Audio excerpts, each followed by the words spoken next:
Oi, gente, tudo bom com vocês? Eu sou a Mika e hoje a gente vai conversar sobre as minhas últimas leituras de fantasia. Eu li 4 livros nas últimas semanas e resolvi fazer um vídeo completíssimo só falando sobre eles, que são fantasias que estão na boca do povo, acabaram de ser lançadas e eu tenho certeza que se você gosta desse gênero, com certeza você tá procurando informações a respeito. Será que vale ou não vale a pena a leitura? Então eu vou te contar tudo isso ao longo desse vídeo. Espero que vocês gostem. Deixa aí o seu like, se inscreve aqui neste canal e bora lá então falar sobre as fantasias que eu li. Eu acho que pra ficar interessante eu vou começar com um livro que eu dei 5 estrelas, que foi assim, maravilhoso, que é um dos lançamentos recentes e que tem uma capa magnífica. E eu estou falando de Lições sobre Afogamentos da Ava Reid. Esse livro é uma fantasia que traz a estética Dark Academia, que é uma estética que está se vendo muito nos livros de fantasia e que tem cada vez mais conquistado o meu coração. Eu confesso que eu tenho gostado muito dessa vibe mais sombria, mais misteriosa, digamos assim. E aqui nós vamos conhecer a F, uma estudante de arquitetura na Universidade de Líria. Porém, o que ela gostaria mesmo é estudar literatura e mesmo tendo nota suficiente no vestibular para poder estudar, ela não pode porque o curso de literatura não aceita mulheres. Eles acreditam que as mulheres são frívolas, que elas não são capazes de interpretar um texto ou uma obra. Então, o curso de literatura dessa universidade é somente dedicada aos homens e ela teve então que se contentar com o segundo curso mais interessante ali, que seria o de arquitetura. E a F é apaixonada por livros e por uma história em específico chamada Asgarad, escrito por Henry Smirde, um dos autores mais honráveis daquele país, que faleceu recentemente, tem ali em média 6 meses, e a família dele está querendo reformar a mansão onde eles viveram durante toda a vida desse autor. Então eles lançam uma espécie de concurso para que alunos de arquitetura possam enviar plantas, projetos aí que poderiam ser usados na mansão, e o mais interessante seria escolhido para realmente fazer a planta oficial que seria usado na reforma dessa casa. E como a F é muito apaixonada pela história e por esse autor, ela acaba se inscrevendo e, por incrível que pareça, o projeto dela é escolhido, então ela é convidada a ir para o sul, onde fica a casa, para poder finalizar esse projeto. Só que quando ela chega nessa casa, ela descobre que já existe um outro aluno da universidade hospedado ali. E esse aluno seria o Preston. Ele é nativo de um outro território que faz fronteira com Líria e durante muitos anos esses dois territórios ficaram em guerra, inclusive estão em guerra atualmente. Então a presença dele ali deixa um gosto amargo sobre a F, porque em teoria ele é o inimigo, mas principalmente porque ele é um estudante de literatura. E ela fica extremamente incomodada sobre o fato de que uma pessoa que nem é daquele país está ali podendo estudar literatura na Universidade de Líria, sendo que ela que nasceu ali, tem notas suficientes, é inteligente, não pode estudar pelo fato de ser uma mulher. Então ela fica muito revoltada com essa situação e o primeiro contato que eles têm nesse início não é muito legal, não é muito harmonioso, e ao longo dos dias a personagem vai descobrir que o Preston está ali para escrever uma tese a respeito das autorias do trabalho desse autor, o Henry, porque ele não acredita fielmente que foi esse autor que escreveu a sua obra mais conhecida, que é Asgarad, que é o livro favorito da nossa personagem. Óbvio que isso também não iria agradá-la muito, já que ele estava tentando de alguma forma trazer questionamentos sobre o trabalho do seu autor favorito, só que ele a convence a ajudá-lo, dando a oportunidade deles escreverem um artigo juntos, e se caso essa tese, esse artigo fosse bem aceito, a universidade não teria outra opção a não ser aceitá-la na faculdade de literatura, que era, a primeira opção que ela tinha aí para sua vida acadêmica. Então, mesmo não gostando muito dessa ideia e acreditando que o Preston está totalmente errado nessas suposições, ela aceita ajudá-lo e eles começam meio que a procurar evidências dessa possível farsa do autor. Só que quanto mais eles vão tentando descobrir sobre a vida desse homem, mais mistérios e perguntas eles começam a se fazer, porque a casa onde eles estão é uma casa muito velha, muito antiga, e alguns acontecimentos dentro da casa começam a ser suspeitos, principalmente do Ianto, que é o filho desse escritor. Sempre tem um quê de que ele tá escondendo alguma coisa. E nisso o mistério vai se intensificando e vai deixando a história cada vez mais interessante pro leitor. E essa leitura aqui, gente, ela foi muito surpreendente, sabe? No início eu achei um pouco difícil entender a escrita, entender a história, porque como a autora inventou um universo, inventou um país que tem essa questão cultural e territorial, que está em conflito com o outro, e dentro do próprio país, Ilíria, também temos divisões entre norte e sul, onde o norte são pessoas ricas, abastadas, com educação, e o sul é mais um povoado esquecido por Deus, mais voltado para as crenças, né, para as lendas. Então ela trouxe toda essa ambientação com muitos detalhes. E no início mesmo, quando você começa a ler a história, é um pouco confuso, você se sente perdido, porque são vários nomes, vários termos, muita coisa sendo jogada ali no primeiro capítulo, e eu fiquei confusa, não sabia o que estava acontecendo, que parecia que eu estava mergulhando, assim, sabe, no escuro. Então, no início da história, realmente eu tive essa dificuldade de entender a escrita, de começar a me envolver aí com a narrativa, com os personagens. Só que eu acho que isso é só uma primeira impressão, porque quando mais a trama vai se desenrolando, mais as coisas ficam claras para o leitor e mais você consegue perceber aonde a autora quer chegar. E isso acontece mais ou menos quando a personagem viaja para essa casa, onde ela vai ali, né, ter um contato com o Preston, e todas as coisas estranhas e os mistérios da história vão se desenrolar. Existe toda uma aura sombria sobre essa história. Eu acho que é isso que o Dark Academia traz pra gente, essa sensação de que existe algo além do que nós estamos vendo, do que o leitor consegue perceber. Você sente no íntimo que alguma coisa não tá correta ali, mas você não consegue decidir o que é de fato. Então tem essa área mais sombria, mais misteriosa, e isso contribuiu muito para a estética do livro. Eu conseguia visualizar muito bem a casa, os arredores ali da onde a personagem ia, então foi muito interessante e isso me prendeu do início ao fim. Foi uma coisa que realmente me deixou muito presa, porque eu queria saber o que ia acontecer, quais seriam os próximos capítulos, o que a autora iria desenrolar. Então esse ar mais pesado de mistério, eu acho que foi um ponto crucial para que deixasse a história viciante. E é um livro, gente, muito de camadas. Você acha que a história é sobre uma coisa, só que a autora, quanto mais, né, você vai lendo, você vai percebendo que a autora, ela trouxe muito outros mais assuntos ao longo do livro. Então, é uma história que não parece ser profunda inicialmente, você imagina que é só sobre uma moça que vai ali pro meio do nada fazer uma planta de uma casa do autor favorito dela. Só que quanto mais você lê, mais você vai percebendo que existe outros arcos que a autora vai trabalhar. E um deles é a nossa protagonista, a Effie. A Effie, ela tem uma peculiaridade. Desde quando ela era criança, ela vê visões do Rei das Fadas, que é uma figura das lendas daquele povo. Então existe uma crença de que esse Rei das Fadas existe ou não. A Effie sempre acreditou no Rei das Fadas porque ela tem experiências desde muito cedo com ele. Ela tem visões dele falando que vai buscá-la, que vai voltar para pegá-la. Tem todo um ar de terror que ele traz sobre ela, deixa ela extremamente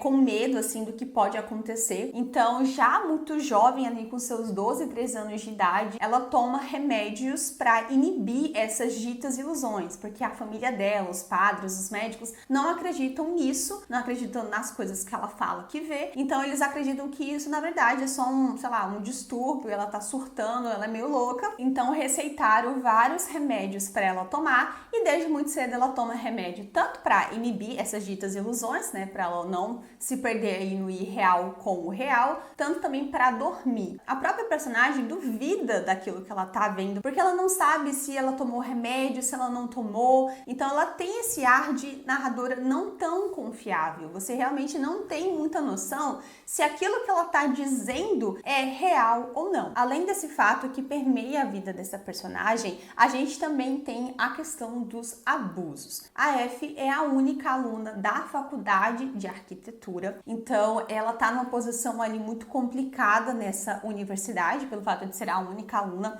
dessa turma, e ela teve aparentemente um relacionamento ali com o seu orientador, que é muito mais velho do que ela. Ele tem tipo 40 anos e ela tem 18, digamos assim. Você também não consegue entender muito bem como que se deu esse relacionamento, como é que eles ficaram, o que de fato aconteceu, porque é uma coisa que a autora ela vai mostrando aí ao longo dos capítulos. Ela não revela todos os detalhes no início. Mas para mim ficou muito claro ao longo da história que essa relação ela não foi consensual. Tanto que quando descobrem sobre o que aconteceu entre ele e ela é chamada de puta, de prostituta, interesseira por todas as pessoas da universidade e ela constantemente se questiona se ela realmente quis aquilo. Será que eu quis mesmo ou será que eu fui coagida? Então a própria personagem não consegue lidar com o trauma do que aconteceu e nem mesmo enxergar de fato o que aconteceu, porque quando acontecia os ditos abusos, né, ela internalizava isso na mente dela, ela meio que se escondia dentro da própria mente pra meio que, né, passar por aquilo, porque ela não sabia reagir, ela não sabia dizer não, ela não sabia se impor. Então a gente vai ver que ela tá totalmente fragilizada emocionalmente, ela tá assim muito temerosa com a proximidade de homens. A gente percebe que a interação dela com o Yanto, que é o filho desse autor, é muito complexa, muito conturbada, porque ele toca às vezes nela e ela não sabe se ele tocou de propósito ou se foi sem intenção. Ela fica com medo do jeito como ele enxerga ela, dos comentários que ele solta pelo fato dela ser muito bonita. Então a gente percebe que essa relação que ela teve com o professor não foi algo legal, assim, não foi algo legal. Eu vi como um assédio, foi um abuso sexual, só que a personagem ela não consegue entender isso até boa parte da leitura. Ela realmente crê que ela quis aquela relação, que ele só meio que ficou com ela porque ela deu a chance pra ele, deu alguma brecha, e ela demora um pouco mais pra entender que ela estava em uma posição inferior a ele, que ele era um homem extremamente mais velho, seu orientador, e ela era apenas uma jovem caloura de 18 anos que estava sendo posta em uma situação onde ela não podia reagir. Então a autora ela vai falar muito sobre isso ao longo do livro, mas de forma bastante sutil a princípio, porque a gente percebe que é um trauma da personagem, mas ele fica um pouco mais subentendido e depois ele vai ganhando mais força, esse assunto vai ficando mais interessante, mais importante ao longo da história, porque como eu falei pra vocês, a relação que a personagem tem com os outros homens no livro são muito esquisitas, são muito bizarras. Tirando o Preston, que é o outro personagem, todas as interações que ela tem com Yanto ou com homens mais velhos de 40 e tantos anos pra cima são muito lascivas, eles sempre estão a elogiando, fazendo ela se sentir um pouco desconfortável e fazendo o próprio leitor se sentir desconfortável. É aquela coisa que deixa a gente com a pulga atrás da orelha. Você não sabe se eles estão assediando ela ou se eles estão sendo demasiadamente educados. E a autora ela joga muito com isso, porque querendo ou não, o livro dela, além de falar sobre essa parte mais fantástica, é também sobre a questão da mulher, sabe? A mulher na sociedade, como elas são vistas por homens, como elas são usadas constantemente por eles, principalmente se estamos falando de homens muito mais velhas e meninas muito mais novas que não têm ainda capacidade e poder de escolha ou até mesmo de discernimento a respeito de certos temas de suas vidas. Então, no geral, essa história, ela tem muito mais camadas. Ela não é somente sobre uma coisa, é sobre várias outras que estão ali e que a autora vai trabalhar de forma sutil ou de forma mais aprofundada ao longo da leitura. O romance, gente, o romance aqui, ele é bem pouco, sabe? É uma coisa assim muito pequena, muito mínima, que vai nascendo de forma muito lenta, gradual e natural também. Existe inicialmente esse ressentimento, né, da personagem em relação a Preston, porque ele tá ali tentando desmascarar, digamos assim, o autor favorito dela. Então, ela tem as suas ressalvas em relação a ele e ela não quer acreditar nas evidências, por exemplo, que são contra esse autor. Então, eles vão entrar em vários combates, né? Vão fazer aquelas briguinhas ali que nós já esperávamos, mas a relação deles vai se estreitando para um companheirismo e depois, né,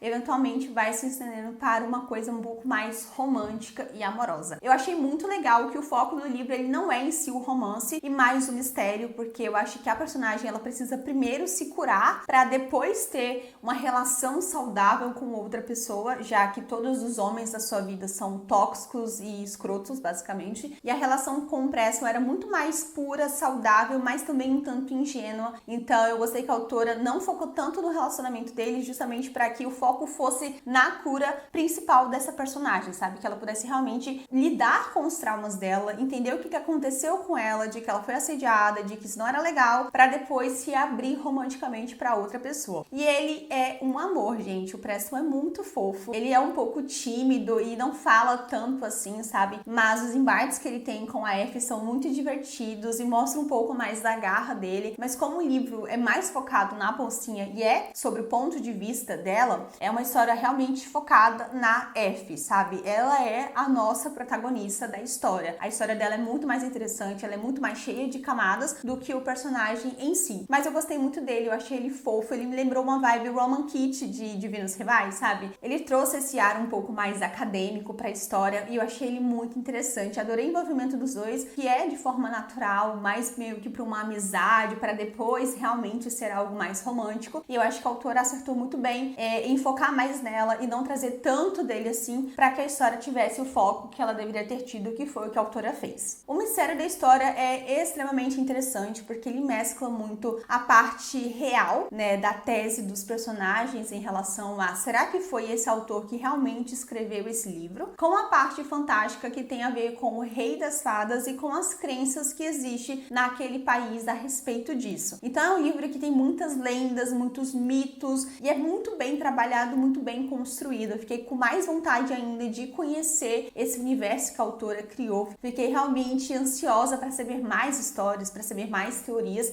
porque ela mescla muito bem a parte realista com a parte fantástica, deixando o livro uniforme, homogêneo, que vai agradar tanto as pessoas que gostam mais de Dark Academia quanto as pessoas que gostam mais da fantasia. E o que vocês já esperavam, né, gente? Foi um livro, assim, muito interessante, eu gostei, eu li em apenas 2 dias, fiquei totalmente apaixonada, eufórica com a escrita, com a narrativa, com os personagens, o crescimento deles é muito grande mesmo, o desenvolvimento da Effie, todas as resoluções também foram muito legais e eu adorei cada segundo desse livro e eu acho que ele vale muito a pena vocês conhecerem, principalmente a edição, que é extremamente linda. Eu não vejo a hora de poder comprar, porque eu achei muito bonita essa capa e vale muito a pena se você gosta de fantasia com esse ar mais sombrio. Então recomendo muito Lições sobre Afogamento. Seguindo então para a próxima leitura, que eu também amei, li super rápido e foi muito envolvente, gente, do início ao fim, fiquei presa na narrativa, presa na história e nos personagens. É Caçador Sem Coração, da Kristen Ciccarelli. Lançamento recente da editora Arqueiro, que eu já estava de olho há muito tempo. Esse livro, ele tem aqui na Espanha e eu fiquei muito feliz que a editora Arqueiro trouxe para ele, pude ler essa história e eu acho que ela vale também cada segundo da sua atenção. Aqui o contexto da fantasia lembra mais o livro Pássaro e Serpente, porque nós vamos ter bruxas versus caçadores. Nessa história nós vamos acompanhar a Rune Winters, uma socialite, uma dama da sociedade, que é uma bruxa. Só que no mundo que ela vive, na Nova República, as bruxas são caçadas pelos caçadores e elas são mortas em praça pública, vistas como os piores seres da Terra, monstros que vocês têm que tomar cuidado. Então, para sobreviver e não revelar sua verdadeira identidade, ela finge ser uma pessoa fútil, viciada em fofocas, que só quer saber de bailes. Só que no calar da noite, ela se despe desse fingimento e se torna a Mariposa Escarlate, uma bruxa desconhecida que, desde que se instituiu a Nova República, tem ajudado a libertar bruxas que foram capturadas. Tem mais ou menos uns 2 anos que ela tem feito isso e ela sabe que quanto mais ela se expõe, mais os caçadores ficam eufóricos para descobrir a verdadeira identidade da Mariposa Escarlate. E uma dessas pessoas é o Gideon, o irmão mais velho do seu melhor amigo. O Gideon é um dos capitões dessa guarda de caçadores que procuram bruxas e o objetivo dele atualmente é capturar a Mariposa Escarlate, porque já tem uns meses que ela tá brincando com ele e isso tem deixado ele cada vez mais ansioso para enfim desmascarar essa mulher. E ele suspeita que provavelmente ela é alguém que está fingindo ser uma pessoa que não é de verdade. Então ele acha que a Mariposa Escarlate é alguém da alta sociedade que está de conluio com as bruxas e ele vai fazer de tudo para descobrir quem é essa pessoa. E o contexto do livro começa quando uma outra bruxa é capturada e ela é levada para a prisão para posteriormente ser assassinada nada, só que essa bruxa não é uma bruxa qualquer, e sim uma das melhores amigos da falecida avó da Rooney. E ela prometeu que iria encontrar essa amiga pra avó antes dela falecer, só que apesar de todos os seus esforços, ela não conseguiu encontrar a Serafine a tempo, então ela não conseguiu salvá-la de ser presa. Então atualmente ela tá tentando descobrir onde que esconderam a Serafine, onde ela está presa,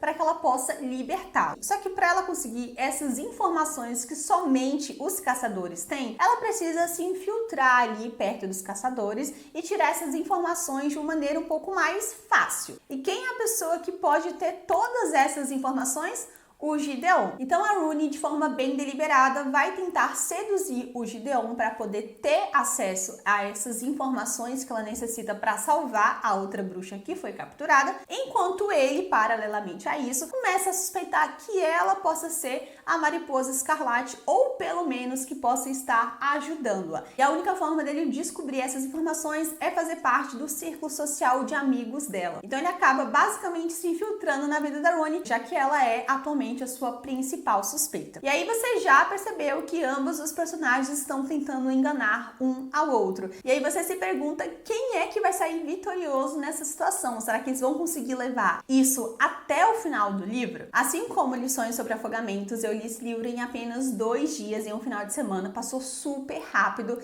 e eu fiquei apaixonada tanto pelos personagens quanto pela escrita dessa autora. Eu já acho que ela super acertou no tom da narrativa e da construção também da trama, porque é uma história que, além de trazer um romance proibido, personagens que são literalmente inimigos, né, estão cada um de um lado da história, ela também traz esse contexto da revolução em relação às bruxas e os humanos. Acontece que antes da instituição dessa nova república, esse território ele era comandado pelas 3 irmãs bruxas. Então as bruxas meio que viviam harmoniosamente com os humanos, mas obviamente ao longo dos anos essa linha entre aceitar e não aceitar esse império de bruxas acabou ficando um pouquinho mais, conflituoso, e no final houve-se uma revolução. Eles tomaram o poder das bruxas e todas elas foram caçadas ou mortas. E assim nasceu a nova república, que em tese traria todos os direitos e as liberdades que os humanos não tinham com o reinado das bruxas. Só que para quem era bruxa, as coisas pioraram, porque os homens começaram a caçá-las, elas não tinham mais liberdade para ter magia, para poder fazer as coisas, porque elas eram vistas como monstros. Então as coisas nunca estavam 100% bem para todo mundo, porque de um lado alguém estava perdendo e de outro lado alguém estava ganhando. Nunca houve um certo equilíbrio. E a autora ela vai mostrar muito isso ao longo da história dela, porque de um lado nós temos a Rooney, que é uma bruxa e está vivendo essa fase onde ela precisa se esconder, onde ela não pode acessar completamente a sua magia. Então a gente está ali acompanhando o lado dela, uma pessoa que perdeu a sua avó, que foi morta em praça pública de uma maneira horripilante, a única pessoa que ela amava, e tem todo esse ressentimento contra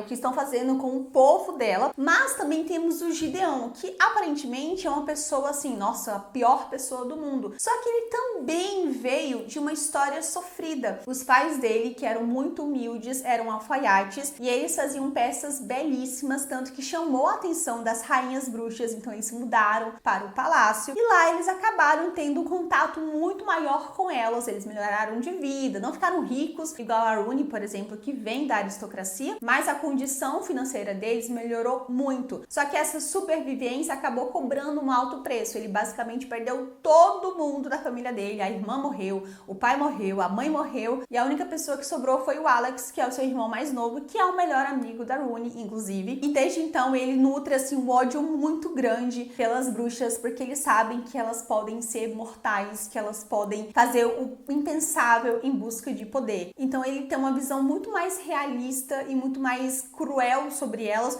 do que a Rooney, por exemplo. E a autora ela mostra esses 2 personagens, esses 2 contrapontos, porque você sabe que existem vilões e mocinhos nessa história, mas nem todos eles são uma parte absoluta da mesma história. E eu gostei muito da forma como ela trabalhou essas nuances no enredo, porque de um lado você concordava com a Rooney, de outro você também concordava com o Gideon, e você começava a se perguntar, será que existe um universo universo onde essas duas espécies vão conseguir conviver de maneira harmoniosa realmente? E assim você vai criando várias e várias teorias a respeito desse enredo. E como falei, foi uma leitura muito boa, muito gostosa. Eu amei a vibe do livro. Ele traz essa vibe meio Bridgerton, porque a história se passa numa ideia de era vitoriana, onde a personagem precisa se casar, ela precisa frequentar bailes da aristocracia. Então tem também essa questão social, essa diferença, né, social entre ela e o Gideon muito grande, muito aparente, porque ele vem de baixo e ela é aristocrata, e ele nunca se sentiu 100% aceito e muito menos merecedor daquilo que ele tem atualmente. Então a autora também vai trabalhar essa questão da diferença social da história em si, mas inovando esse universo através da história das bruxas, dessa revolução, dessa nova república. Eu amei a Rooney, é uma personagem que também vai ganhando sua força ao longo do tempo. A autora não pinta ela como uma personagem fodona, que consegue fazer tudo, que sempre acerta, muito pelo contrário. É uma personagem que tem poucos recursos, mas o mínimo que ela tem, assim, que eu não tô falando de dinheiro especificamente, tá? Mas recursos no geral. O mínimo que ela pode ajudar outras pessoas, ela faz de tudo para poder ajudar. A autora também trabalha bastante as questões internas dela, porque ela foi parcialmente culpada, digamos assim, pela morte da avó, que era uma bruxa. E essa culpa é muito forte, muito abrangente na vida dessa personagem, e é uma coisa que a autora também vai trabalhar de forma mais intrínseca e mais aprofundada ao longo do livro. Já o Gideon, ele tem aquele ar de cara durão, cara que não se abre facilmente. Tem uma grande diferença entre ele e o Alex, que é o seu irmão mais novo. O Alex é muito mais aberto, muito mais divertido, e ele não, ele é mais fechado, mais sisudo, mas também porque eles tiveram experiências de vida bem diferentes. Enquanto ele passava por várias provações ali no castelo das rainhas bruxas, né, na época que os seus pais estavam trabalhando para elas, o irmão dele estava estudando fora, então tecnicamente ele se livrou de todos os horrores que aconteceu, por isso que ele tem muito mais traumas que o seu irmão. Mas a personalidade dele em si, apesar do seu passado e das circunstâncias que o fizeram ser assim, é muito mais sisuda, fechada, taciturna. Então, inicialmente, ele demora para se abrir, para mostrar ali as suas dores, os seus medos, só que ele é uma pessoa extremamente vulnerável. E isso fica muito claro ao longo do livro, porque ele realmente passou por vários traumas e ele não quer viver isso. Então a gente consegue perceber o porquê que ele odeia tanto as bruxas, porque isso é um ponto muito delicado na vida dele. A autora, ela consegue mostrar bem a fundo essas nuances do personagem, e eu gostei demais dele, mesmo não concordando com algumas das suas atitudes, porque em alguns momentos ele é o príncipe encantado que tá ali pra salvar a Rooney, e outros momentos ele é o caçador dela, o vilão da história dela. Ainda assim, ele é apaixonante. Eu amei a forma como ele foi trabalhado, e eu não vejo a hora de ver mais sobre ele no segundo livro dessa duologia. O livro, ele traz uma espécie de triângulo amoroso, porque existe um certo interesse do Alex na Rooney. Eles se conhecem desde quando eles eram crianças, então eles são muito amigos, só que ela não enxerga dessa forma, ela só vê ele como amigo, quase como irmão. Porém, o Gideon, que é o irmão mais velho dele, sabe esse amor que ele sente. Então existe uma quebra de confiança, porque à medida que o Gideon vai se envolvendo com ela para obter as suas respostas, ele, querendo ou não, vai acabar se apaixonando, vai acabar se deixando levar pelos seus sentimentos, e ele sabe que ela é o amor da vida do seu irmão. Então tem essa disparidade assim sobre os dois, que é muito interessante, que a autora também vai trabalhar ao longo do livro. E o final, gente, parte o nosso coração. Você fica assim, caraca, preciso de respostas. Cadê o segundo volume? Que infelizmente ainda não foi lançado. Foi uma história muito boa, eu amei mesmo, acho que vale super a leitura. Com certeza, se você gosta de histórias de bruxas, caçadores, você vai ficar muito envolvida em Caçador Sem Coração. Só detalhe importante é que não temos cena hot, tá? Temos uma cena sexual, onde os personagens vão ter uma noite juntos, mas estamos falando de um livro ambientado meio que na era vitoriana, né? Então é uma história que não foca tanto nessa parte mais carnal, digamos assim. É tudo muito mais suave, muito mais simples. Então, se você espera cenas quentes, eu não te indicaria esse livro.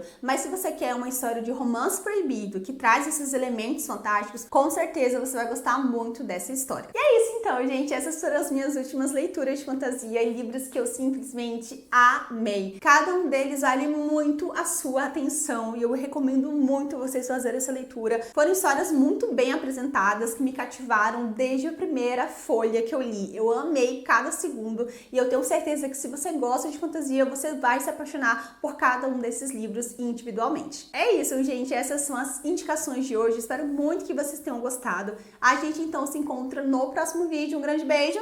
Tchau!